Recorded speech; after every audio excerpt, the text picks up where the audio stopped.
May I come in? Come in? Good morning everyone. आज chapter 1 chemical reaction and equations. तो आज हम देखेंगे what are chemical reactions and what are balanced chemical reactions and how to balance a chemical reaction. तो ये chapter exam point of view से काफ़ी important है।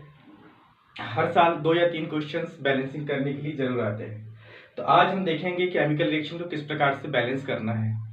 तो आप भी मेरे साथ नोट्स बनाते जाइए, कॉपी और पेन निकाल कर बैठ जाइएगा और साथ में मेरे साथ ही आप प्रैक्टिस भी करते जाइएगा। पहले हम धीरे धीरे थोड़े सॉफ्ट या इजी क्वेश्चन को सॉल्व करेंगे, फिर धीरे धीरे लेवल टफ करते जाएंगे। तो exam point of view and competitive exam point of view दोनों के व्यू से काफ़ी इंपॉर्टेंट चैप्टर है। तो सभी स्टूडेंट्स एक बार फिर मैं आपका स्वागत करता हूं आपकी यूट्यूब चैनल में सराठीज क्लासेस में।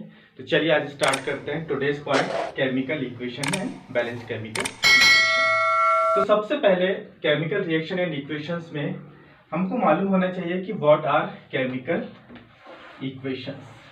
तो आपने देखा होगा छोटी क्लासेस में 9th में भी आपने देखा है कुछ केमिकल रिएक्शंस लिखी होती थी। वो केमिकल रिएक्शंस को हम पढ़ा करते थे कि भाई this is the chemical reaction, but हमें मालूम नहीं था केमिकल रिएक्शन या इक्वेशंस होते क्या हैं, क्या रिप्रेजेंट करना चाहते हैं, उनका मीनिंग क्या है। तो हम देख लेते हैं कि chemical equation is a symbolic representation of chemical reaction which involve the use of symbols of substances of reactant and product with mention their physical states।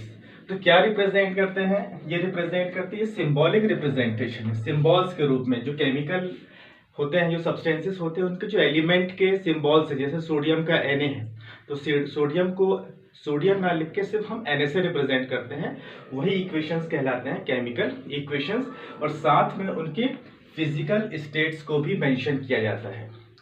ठीक है, तो किसी भी केमिकल रिएक्शन में जो रिएक्टेंट होते हैं और प्रोडक्ट होते हैं उनको सिंबल्स के फॉर्म में रिप्रेजेंट किया जाता है और उनकी फिजिकल स्टेट्स को रिप्रेजेंट किया जाता है।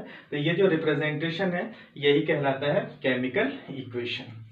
तो केमिकल इक्वेशन को हम एक एग्जांपल से देख लेते हैं। मान लीजिए एक मैग्नीशियम मेटल को ऑक्सीजन के साथ बर्न किया जाता है तो MgO बनता है, ऐश बनती है। तो यहाँ पर जो केमिकल रिएक्शन में पार्टिसिपेट कर रहे हैं वो कहलाते हैं रिएक्टेंट, और जो फॉर्म हो रहा है रिएक्शन करने के बाद जो बन रहा है, वो सब्सटेंस बन रहा है, वो प्रोडक्ट कहलाता है। रिएक्टेंट हमेशा लेफ्ट हैंड साइड लिखा जाता है और एरो के राइट हैंड साइड लिखा जाता है प्रोडक्ट। तो ये सिंबॉलिक रिप्रेजेंटेशन है जिसमें ये बताते हैं, और ये जो है बैलेंस्ड होने चाहिए कि जितने रिएक्टेंट यहाँ है उतने ही प्रोडक्ट में एटम्स फॉर्मेशन हो चाहिए। तो फिजिकल स्टेट्स को भी रिप्रेजेंट करना होता है। तो अभी फिजिकल स्टेट को रिप्रेजेंट नहीं किया हुआ है हमने। किस प्रकार से रिप्रेजेंट करते हैं फिजिकल स्टेट को? जैसे मैग्नीशियम रिबन है या मैग्नीशियम का वायर है, ये किस स्टेट में होता है? सॉलिड स्टेट में होता है। तो उसको आपको मेंशन करना होगा सॉलिड स्टेट में। O2 ऑक्सीजन गैस है, ऑक्सीजन के फॉर्म में पाया जाता है। और जो MgO मैग्नीशियम ऑक्साइड की जो ऐश है, व्हाइट पाउडर जो बचता है, वो भी क्या होता है? सॉलिड स्टेट में होता है। तो उसके एलिमेंट्स के सिंबल और उनकी फिजिकल स्टेट, इसको मैथमेटिकल भी बोल सकते हैं, सिंबॉलिकल और मैथमेटिकल इक्वेशन होता है।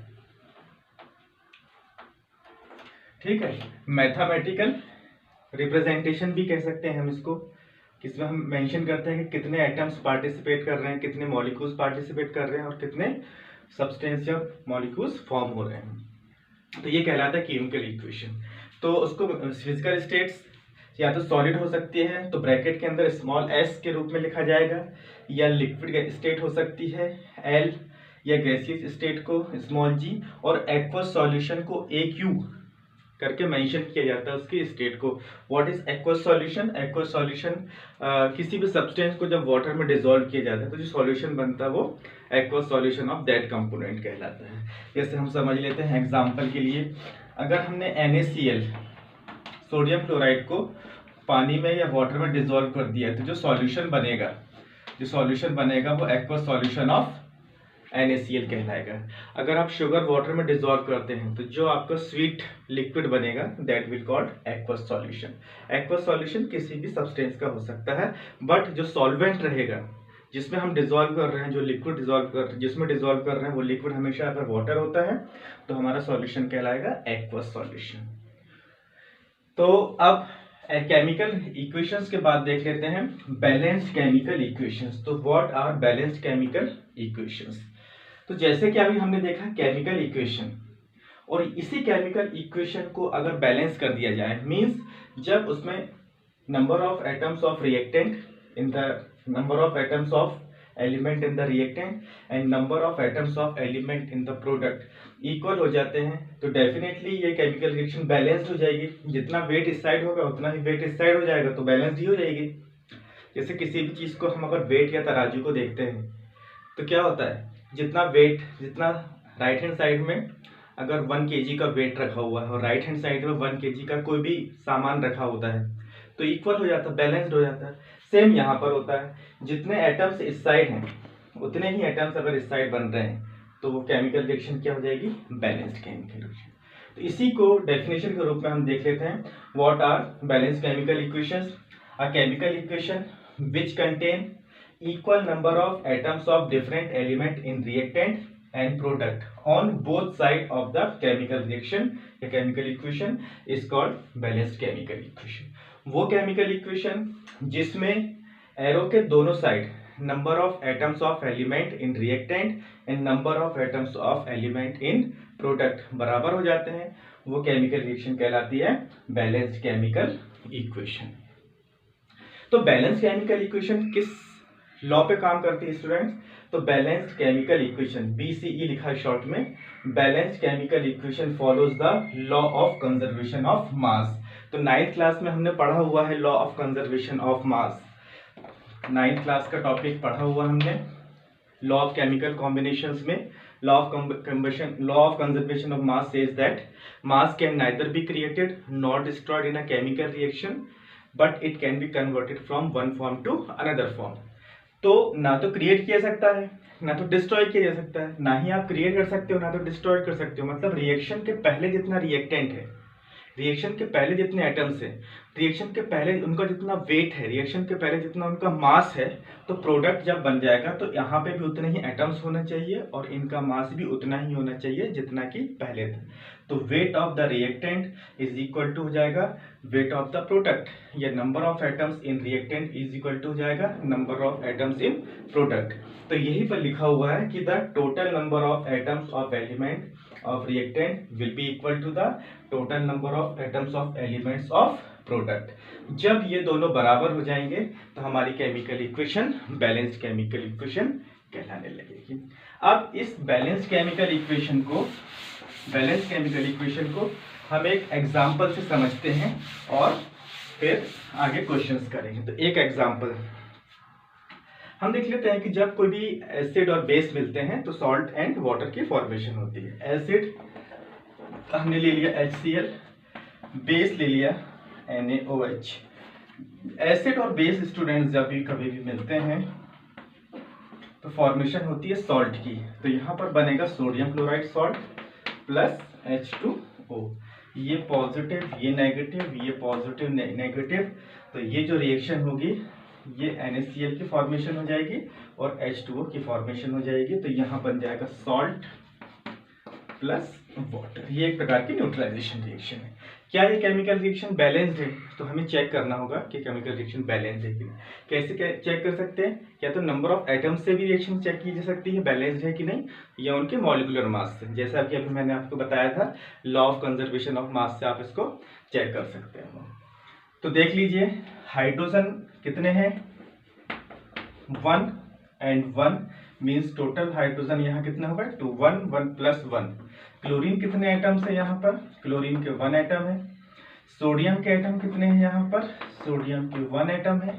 ऑक्सीजन के कितने एटम्स है यहाँ पर, 1 एटम। क्या रिएक्टेंट में यही है? हाइड्रोजन कितने हैं यहाँ, 2 एटम्स हैं हाइड्रोजन के, 2 एटम्स। क्लोरीन कितना है यहाँ पर, क्लोरीन का 1 एटम है। सोडियम के कितने एटम्स हैं यहाँ पर, सोडियम का भी 1 एटम है।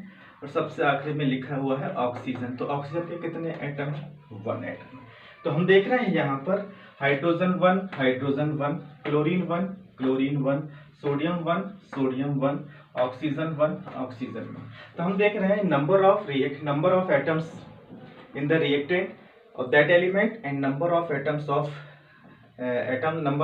ऑफ एलिमेंट इन प्रोडक्ट हमेशा बराबर होता है। मीन्स ये केमिकल रिएक्शन एक बैलेंस्ड केमिकल इक्वेशन है, इसको बैलेंस करने की जरूरत नहीं है। तो जब दोनों बराबर हो जाएंगे तो ये केमिकल रिएक्शन बैलेंस्ड हो जाएगी। इसी केमिकल रिएक्शन को हम चाहें तो मॉलिक्यूलर मास के फॉर्म में भी हम बैलेंस्ड शो कर सकते हैं। अब देख लीजिए हाइड्रोजन का वेट क्या होता है 1 एटॉमिक मास यूनिट।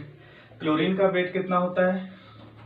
क्लोरीन का होगा 17 का होगा 35.5 प्लस सोडियम का वेट होता है 23 प्लस ऑक्सीजन का वेट होगा, इसको ऐसा लिख देते हैं, प्लस ऑक्सीजन का वेट होगा 16 प्लस हाइड्रोजन का वेट होगा 1। इसको कैलकुलेट करेंगे।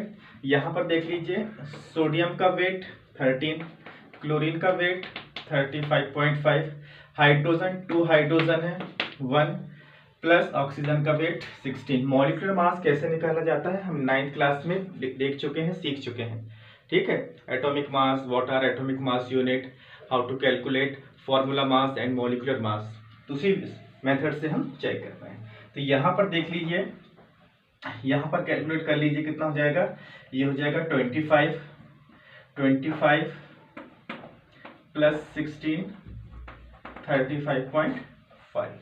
ये 25 प्लस 16 30.5, ये 5 11 5 10 16 1 3 4 5 6 7 76.5 gram.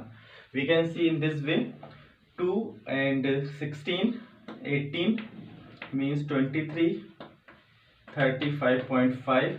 This is 18.5 5 3 and 5 8 and 8 16 1 3 and 3 6 1 7 gram and this weight gram.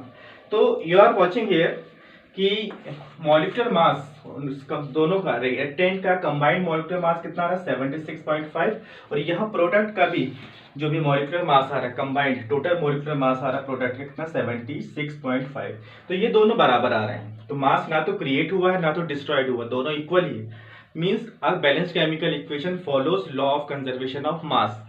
तो आप दोनों के फॉर्म में चेक कर सकते हो, नंबर ऑफ एटम्स के फॉर्म में भी चेक कर सकते हो या उनके रिएक्टेंट के मॉलिक्यूलर मास और प्रोडक्ट का मॉलिक्यूलर मास को कैलकुलेट करके भी आप चेक कर सकते हैं। तो ये दोनों विधि से आप चेक कर सकते हो कि क्या कोई भी केमिकल रिएक्शन बैलेंस्ड है या नहीं है। तो अब हम देखते हैं कुछ एग्जांपल्स जिसमें हम देखेंगे कि किसी भी केमिकल रिएक्शन को बैलेंस कैसे किया जाता है। अब हम देखते हैं how to balance a chemical equation. तो चलिए स्टूडेंट्स देख लेते हैं how to balance a chemical reaction. तो किस प्रकार से बैलेंस करना है, तो कुछ एग्जांपल से हम समझते हैं। सबसे पहले कुछ अभी 4 एग्जांपल लिखे हुए हैं, तो एक एक करके हम बैलेंस करते हैं। तो सबसे पहले first chemical reaction Fe plus H2O gives you Fe3O4 plus H2।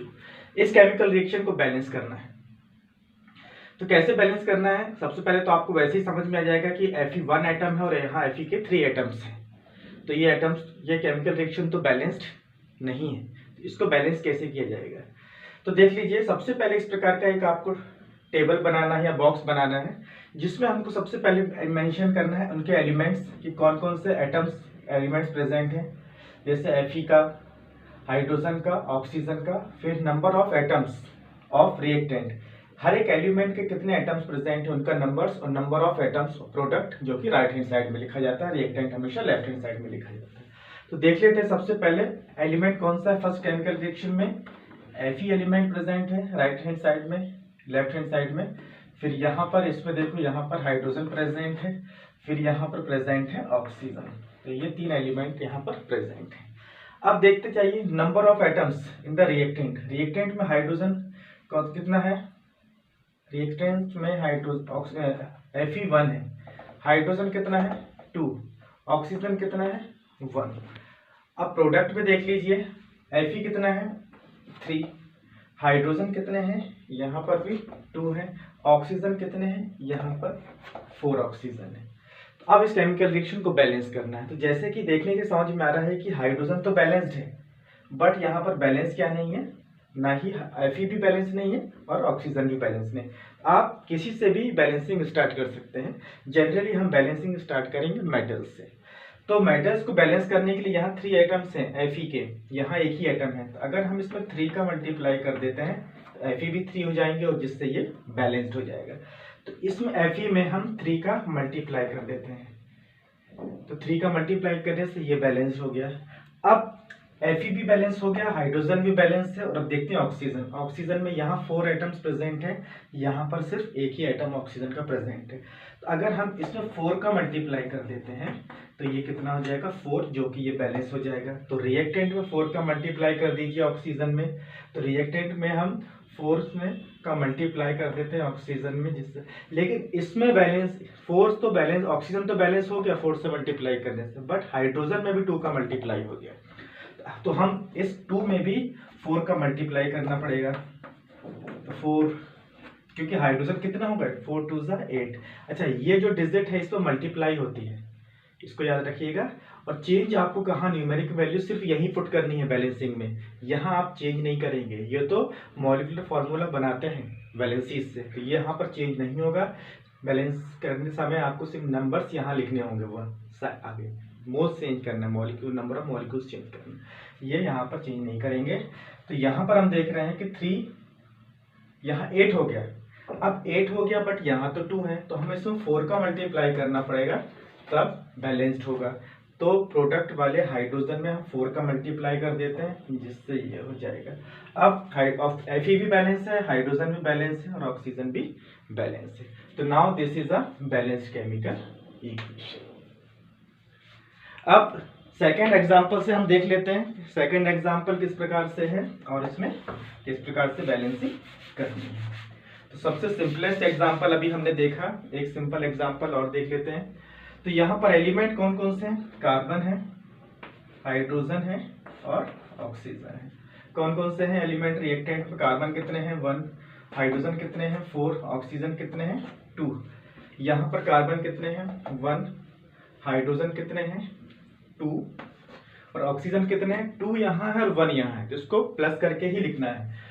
तो 2 + 1, 2 + 1, इसको 2 + 1 डायरेक्ट 3 नहीं लिखना है, डायरेक्ट 2 + 3 की जगह अगर आप 3 लिख देंगे तो वो आंसर गलत हो सकता है, ठीक है, कैलकुलेशन में प्रॉब्लम होगी। फिर आपको सेपरेट सेपरेट लिखना है और ध्यान रखना है किसके लिए कितना है, इसके लिए 2 है और इस ऑक्सीजन के लिए 1 है। चलिए बैलेंस कर लेते हैं। तो कार्बन यहाँ पर 1 है, कार्बन यहाँ पर 1 है, बैलेंस्ड है। हाइड्रोजन यहाँ पर 4 है, यहाँ पर 2 है, मतलब यहाँ पर हम 2 का मल्टीप्लाई अगर करते हैं तो हाइड्रोजन 4 हो जाएंगे। तो हम यहाँ पर देख लेते हैं, 2 का मल्टीप्लाई कर देते हैं तो 4 हो जाएंगे, 4 और 4 बैलेंस हो जाएगा। मतलब प्रोडक्ट साइड हमने हाइड्रोजन में 2 का मल्टीप्लाई किया है, प्रोडक्ट साइड हाइड्रोजन में हमने 2 का मल्टीप्लाई किया है, बट इसमें मल्टीप्लाई किया था, ये मल्टीप्लाई तो इसमें भी हो गया है, तो इस ऑक्सीजन में भी 2 का मल्टीप्लाई कर देंगे। किस वाले ऑक्सीजन में, 1 वाले ऑक्सीजन में। इस ऑक्सीजन में भी हम 2 का मल्टीप्लाई हो गया, तो 2 + 2 4 हो गया इस साइड तो, बट इस साइड अभी भी 2 ही है। ये बैलेंस्ड हो गया, ये भी बैलेंस्ड हो गया, यहाँ पर 4 है, यहाँ पर 2, तो डेफिनेटली आपको इस साइड ऑक्सीजन में 2 का मल्टीप्लाई करना होगा तो 4 हो जाएगा। तो डेफिनेटली हम इस साइड 2 का मल्टीप्लाई कर देंगे तो 4 हो जाएगा। अब आप देख सकते हो बैलेंस्ड केमिकल इक्वेशन हो गया है। यहाँ पर देख लीजिए, कार्बन 1 है, carbon 1, hydrogen 4, 2 2 4, oxygen 2 2 4 oxygen, 2 oxygen + 2 oxygen 4 oxygen. Now this is a balanced chemical equation. अब देख लेते हैं थर्ड एग्जाम्पल, जो कि बाकी 2 एग्जाम्पल से थोड़ा सा बड़ा हो जाएगा, क्योंकि इसमें आपको मिलेंगे 4 या 5 एलिमेंट, ठीक है। तो यहाँ देख लेते कौन कौन से एलिमेंट है। एक एलिमेंट है बेरियम, दूसरा क्लोरीन, तीसरा है एल्यूमिनियम, चौथा आएगा सल्फर और 5वां आएगा ऑक्सीजन। तो 5 एलिमेंट होगा इसमें। अब कौन कौन से इसमें कितने एलिमेंट लिए रिएक्टेंट में देख लीजिए, बेरियम 1 है, क्लोरीन 2 है, एल्यूमिनियम भी 2 दिया हुआ है, सल्फर ये ब्रैकेट के अंदर जो बाहर जो लिखा रहेगा, जैसे हम ऐसे मल्टीप्लाई करते हैं ब्रैकेट के बाहर जो नंबर लिखा रहता है वो मल्टीप्लाइड में होता है, उसी प्रकार सल्फर में 3 का मल्टीप्लाई है। सल्फर 3 है, ऑक्सीजन 4 इंटू 3, 4 3 ज़ा 12, तो यहाँ पर 12 ऑक्सीजन है। अब प्रोडक्ट में देख लेते हैं, बेरियम 1, क्लोरीन कितना है 3, एल्यूमिनियम 1, तो एल्यूमिनियम के आगे 1 लिख देंगे, सल्फर इज 1, सल्फर 1, और ऑक्सीजन देख लेते हैं इस साइड सिर्फ 4 ऑक्सीजन है। तो यहाँ पर देख लेते हैं किस प्रकार से बैलेंसिंग होगी। बेरियम मेटल बैलेंस्ड है, क्लोरीन यहाँ 2 है, यहाँ 3 है, और बाकी कोई भी चीज़ बैलेंस्ड नहीं है। तो सबसे पहले हम क्लोरीन से ही स्टार्ट कर लेते हैं। यहाँ पर 2 क्लोरीन है, यहाँ 3 क्लोरीन है। अगर हम इस क्लोरीन में चलिए इस मेटल को देख लेते हैं पहले।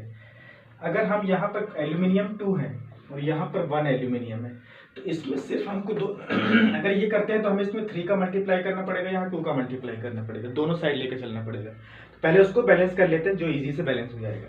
तो 2 है, यहाँ 2 का मल्टीप्लाई करने से 2 हो जाएगा, तो हमने मल्टीप्लाई प्रोडक्ट साइड, एल्यूमिनियम में प्रोडक्ट साइड 2 का मल्टीप्लाई किया, एल्यूमिनियम में प्रोडक्ट साइड हमने 2 का मल्टीप्लाई किया। और हमने मल्टीप्लाई तो सिर्फ 2 में किया था, बट ये मल्टीप्लाई तो क्लोरीन वाले में भी हो गया।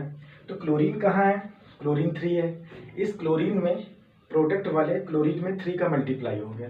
तो यहाँ पर हमको इस क्लोरीन में जो 3 था इस 2 का मल्टीप्लाई इसमें करना पड़ेगा, तो ये क्या हो जाएगा 6 हो जाएगा। अब क्लोरीन में कितना हो गया 6, यहाँ तो 2 है, तो इसको 6 करने के लिए हमको इस साइड मल्टीप्लाई करना पड़ेगा 3 से, तब 6 होगा। तो रिएक्टेंट साइड क्लोरीन वाले में 3 का मल्टीप्लाई कर दीजिए, तो रिएक्टेंट साइड क्लोरीन वाले में 3 का मल्टीप्लाई कर दीजिए। लेकिन ये 3 का मल्टीप्लाई करने से इसमें तो मल्टीप्लाई हो गया, लेकिन साथ में बेरियम में भी हो गया, तो यहाँ बेरियम में मल्टीप्लाई कर दीजिए, दैट विल बी 3। ये बेरियम तो 3 हो गया, बट ये बेरियम अभी 1 है, तो इस बेरियम में 3 का मल्टीप्लाई कर देंगे तो ये 3 हो जाएगा। तो 3 से मल्टीप्लाई करने से ये भी 3 हो गया, ये भी 3 होगा, तो यहाँ पर 3 का मल्टीप्लाई कर दीजिए। राइट हैंड साइड वाले प्रोडक्ट वाले बेरियम में 3 से मल्टीप्लाई किया है, तो यहाँ मल्टीप्लाई कीजिए। बेरियम में मल्टीप्लाई करने से सल्फर में भी मल्टीप्लाई हो गया, तो सल्फर में मल्टीप्लाई कर दीजिए 3 का। तो सल्फर में जब हम 3 का मल्टीप्लाई करते हैं किस साइड, प्रोडक्ट साइड, तो ये हो जाएगा 3, ये ऑटोमेटिक बैलेंस हो गया।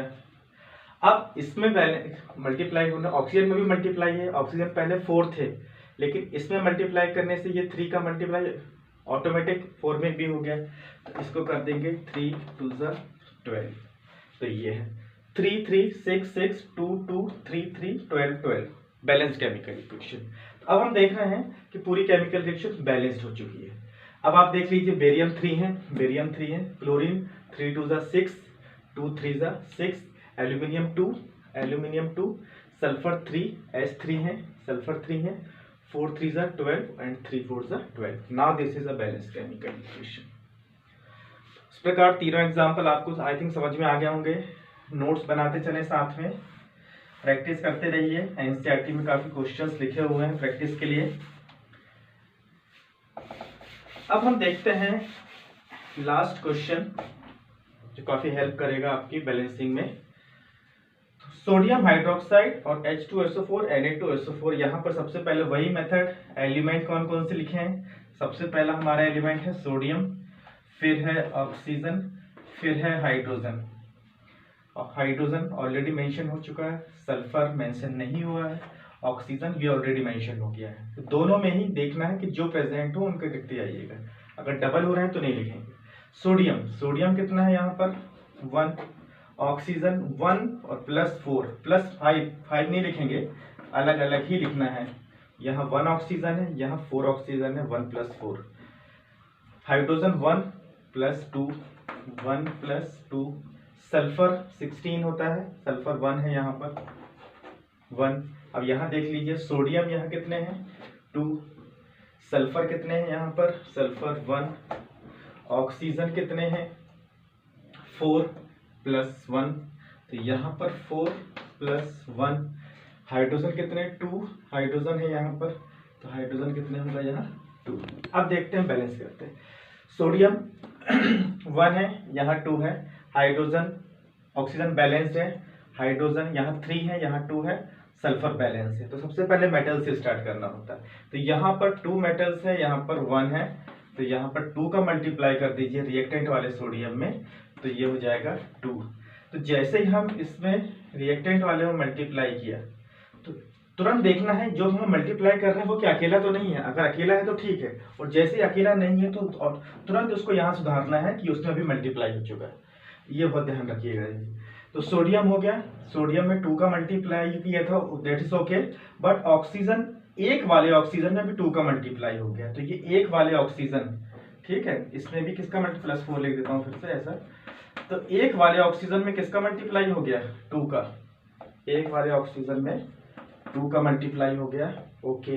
अब 2 + 4 ये कितना हो गया, 6, लेकिन यहाँ तो 5 ही है।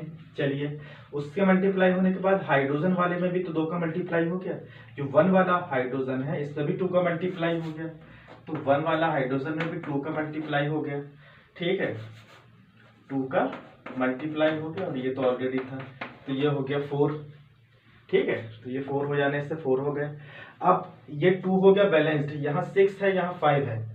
यहाँ पर जो हाइड्रोजन है, यहाँ पर जो, सॉरी यहाँ 2 था, 2 2 4। अब यहाँ पर जो ऑक्सीजन हाइड्रोजन है 1 × 2 दैट इज 4, यहाँ पर हाइड्रोजन सिर्फ 2 है। अगर हम इस पर 2 का मल्टीप्लाई कर देंगे तो 4 हो जाएंगे। तो इस हाइड्रोजन में आप 2 का मल्टीप्लाई कर दीजिए, लेकिन इस 2 में मल्टीप्लाई करने से इस ऑक्सीजन में भी मल्टीप्लाई हो गया, तो इस ऑक्सीजन में भी मल्टीप्लाई कर दीजिए 2 का। तो जब हम इस ऑक्सीजन में मल्टीप्लाई करेंगे 2 का, तो ये हो जाएगा 6, और सॉरी यहाँ पे 4 ही था, ये सॉरी है ना, यहाँ 4 ही था, तो ये हो जाएगा 6। Sodium balanced, oxygen balanced, hydrogen balanced and sulphur balanced. Now this is a balanced chemical equation. Sodium 2, oxygen 2 और 4 6, ऑक्सीजन 4 एंड 2 6, और सल्फर भी हमारे यहाँ पर 1 एंड 1। तो now this is a balanced chemical equation. तो आज हमने सीखा किस प्रकार से केमिकल इक्वेशन को बैलेंस्ड किया जाता है।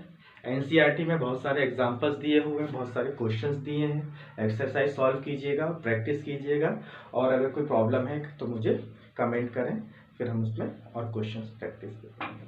तो थैंक यू स्टूडेंट्स, आज के लिए बस इतना ही। तो अगर आपको मेरे वीडियोस पसंद आ रहे हैं तो लाइक, शेयर करें, कमेंट करें एंड सब्सक्राइब करें, और बढ़िया प्रैक्टिस कीजिएगा। Practice makes a man perfect. जितना ज़्यादा प्रैक्टिस करेंगे उतना ही ज़्यादा ईजी होता जाएगा, और ईजी होता जाएगा तो आपका पेपर एग्जाम बहुत अच्छा जाएगा, एग्जाम पॉइंट ऑफ व्यू से बहुत अच्छा रहेगा। You will get, definitely you will get success, और आप बहुत अच्छा रहेगा। थैंक यू स्टूडेंट्स, आपके सपोर्ट के लिए काफ़ी सपोर्ट मिल रहा है आप लोगों से, काफ़ी वीडियोस लाइक कर रहे हैं, शेयर भी कर रहे हैं, सब्सक्राइब भी हो रहे हैं, और ऐसे ही आप मोटिवेशन देते रहिए। Thank you so much students, all the very best.